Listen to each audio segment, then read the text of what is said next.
E o ministro Alexandre de Moraes, do Supremo Tribunal Federal, decidiu suspender nesta sexta-feira o decreto do presidente Jair Bolsonaro que reduz o imposto sobre produtos industrializados em até 35%. O magistrado acolheu um pedido do partido Solidariedade, que declarou apoio a Lula na última semana, alegando que o corte no IPI afetaria o desenvolvimento da Zona Franca de Manaus e a preservação ambiental. A Zona Franca reúne indústrias de diversos segmentos com fabricação de eletrodomésticos da chamada linha branca, veículos, computadores, entre outros. A iniciativa do governo visa dar fôlego para a indústria e estimular a economia. Na decisão, Moraes pediu informações ao presidente Bolsonaro e manifestações da Advocacia Geral da União e do Procurador-Geral da República. Nesta quinta, o Conselho da Ordem dos Advogados do Brasil também acionou o Supremo, mas para pedir a derrubada total do decreto assinado pelo presidente Jair Bolsonaro. A OAB fez as mesmas alegações do Solidariedade. A ação da Ordem também terá a relatoria de Alexandre de Moraes. Roberto Mota, começo com você, Mota, que nos diz dessa decisão do ministro. Brão, um país com regime democrático republicano tem 3 poderes independentes que se controlam mutuamente. Um vigia o outro num sistema que se chama de freios e contrapesos. Muito bem, a democracia é fundamentada no princípio da representatividade. Então, quem faz as leis são os parlamentares, que são eleitos pelo voto. Quem executa as leis e administra o país é o executivo, cujo chefe, o presidente, é eleito pelo voto. E quem julga os conflitos e a aplicação da lei é o judiciário, um poder que não é eleito. Muito bem, o judiciário não faz leis, o judiciário não administra o país. Quando o judiciário resolve começar a fazer leis e a interferir na administração do país, ocorre o que se chama de ativismo judicial. O ativismo judicial é um veneno para a democracia e para a república, especialmente e principalmente quando esse ativismo judicial interfere na democracia, favorecendo sempre a mesma corrente ideológica, a esquerda. Não por acaso, uma corrente política totalitária que só trouxe crime, atraso, pobreza e morte todas as vezes que chegou ao poder. Fiuza. Olha, não vai dar para o país seguir assim. Infelizmente, a gente constata isso.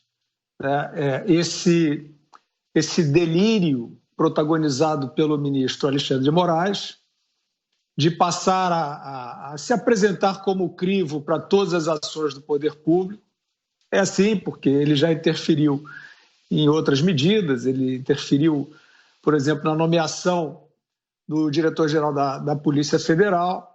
Agora, esse caso eu acho ainda mais sério, porque está interferindo na política tributária, a pedido de um partido de oposição ao governo, e também aí com o concurso da Ordem dos Advogados do Brasil, essa instituição que hoje, no seu nível federal, faz política alinhada e acessória ao PT, e esse ministro, que também faz política diuturnamente contra o governo federal, está, então, recebendo essas demandas e interferindo na política tributária, interferindo de uma maneira muito nociva, diga-se de passagem, porque é um governo, como temos comentado aqui, isso não é um privilégio deste governo, mas, eventualmente, o Brasil tem, na condução macroeconômica, gente que sabe fazer contas, sabe planejar, e o país, de fato, está conseguindo corte de impostos, está conseguindo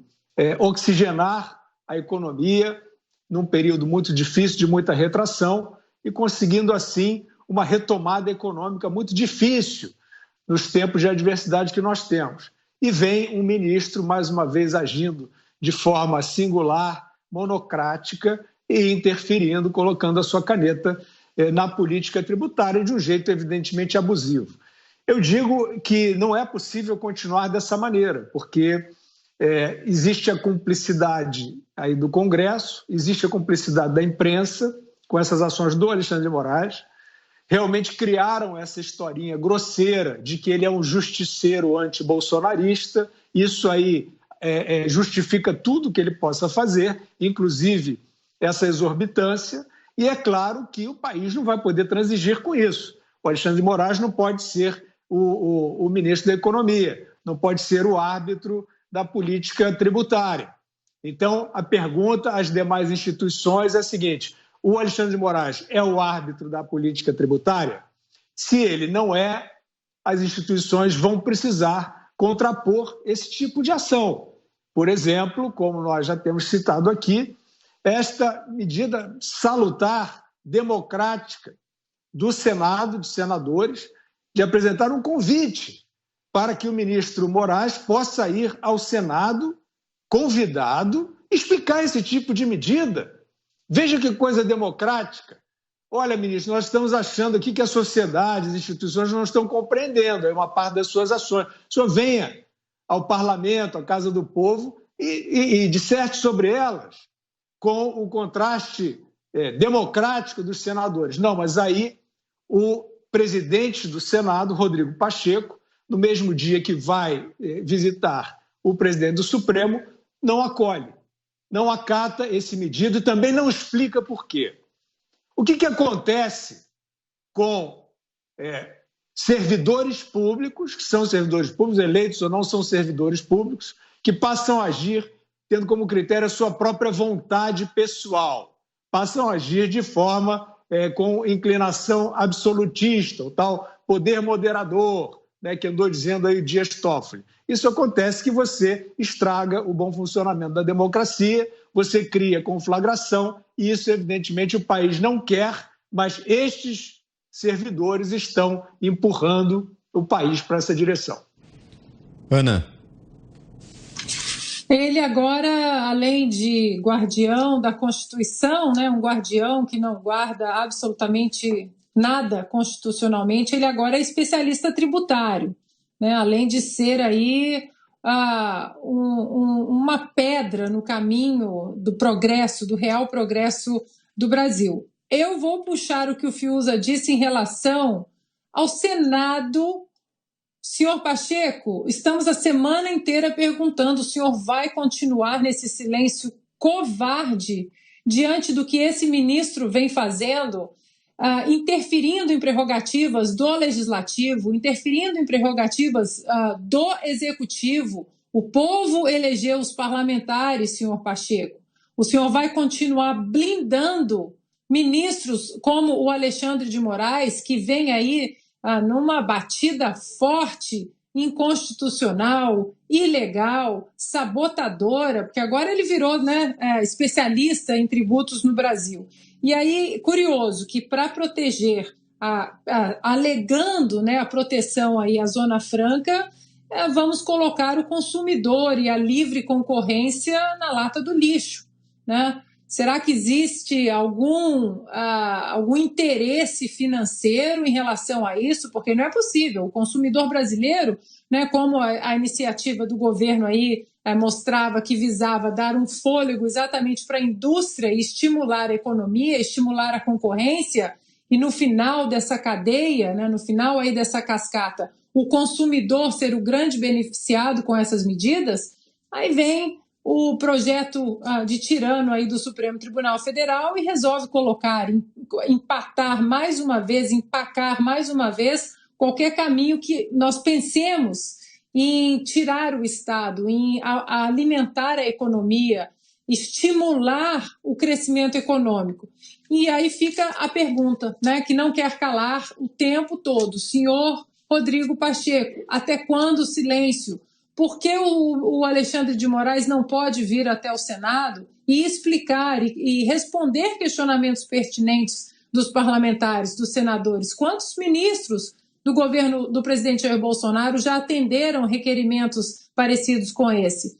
Paulo Guedes, ministro Tarcísio, ministra Tereza Cristina, sempre que eles são solicitados para mostrar transparência ao público através da Casa do Povo, uma das Casas do Povo, que é o Senado, os ministros atenderam. E por que blindar o ministro Alexandre de Moraes?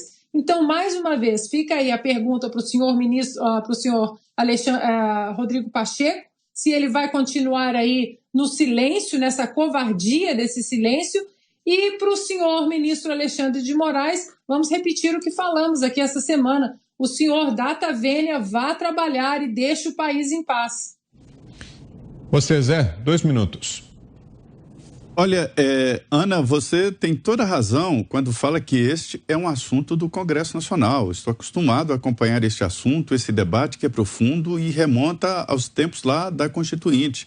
Fiuza, é claro, é muito claro que há uma concentração de poder e o Supremo tenta ser o poder moderador mesmo do país. Roberto, é verdade mesmo de que há no Supremo Tribunal Federal um ativismo, e um ativismo torto, ou seja, só para um lado. Antes de chegar exatamente a esta invasão, vou explicar aqui o que é a Zona Franca, porque isso vem sendo debatido há muito tempo. A Zona Franca é um conjunto de normas de benefício para o desenvolvimento desta região e que, num determinado tempo, tem que acabar. A própria Constituição definiu isso. Mas, através de articulações do Congresso Nacional, a bancada do Amazonas vem prorrogando essa extinção fim da Zona Franca de Manaus. Porque é muito complexo. O que eu noto, que eu sempre acompanhei, sempre vi, é essa disputa, sim, sobre competitividade. São Paulo, grande centro industrial brasileiro, e outras regiões, mas basicamente São Paulo, e a Zona Franca, na produção de motocicletas, eletrônicos em geral, TVs, computadores, bicicletas, enfim, a Zona Franca produz de uma maneira muito mais barata. E é uma área ali da região norte de livre processamento de importação, ou seja, os produtos não pagam impostos. Então, aquilo ali é cheio de empresas de chineses, de empresas estrangeiras e tal. Qual é o grande argumento da Zona Franca de Manaus? É que se acabar esse incentivo, ninguém vai ficar lá. Todo mundo migra para São Paulo, porque em condições iguais. São Paulo tem uma grande infraestrutura de estradas, está próximo de consumidores, a Zona Franca está longe. Então, se não houver incentivos, a Zona Franca acaba, Manaus vai acabar. Não faz sentido. Então, esse é o grande debate. Isso é muito complexo para o ministro do Supremo chegar e acabar com a política assim que está sendo adotada pelo governo. O governo sabe o que está fazendo. Está reduzindo o IPI, equilibrando a competição entre empresas e tem os instrumentos para equilibrar. Não pode o judiciário entrar porque ele não tem os mecanismos e não tem o conhecimento de como anda a competição de cada produto, de cada empresa. Então, é um desastre.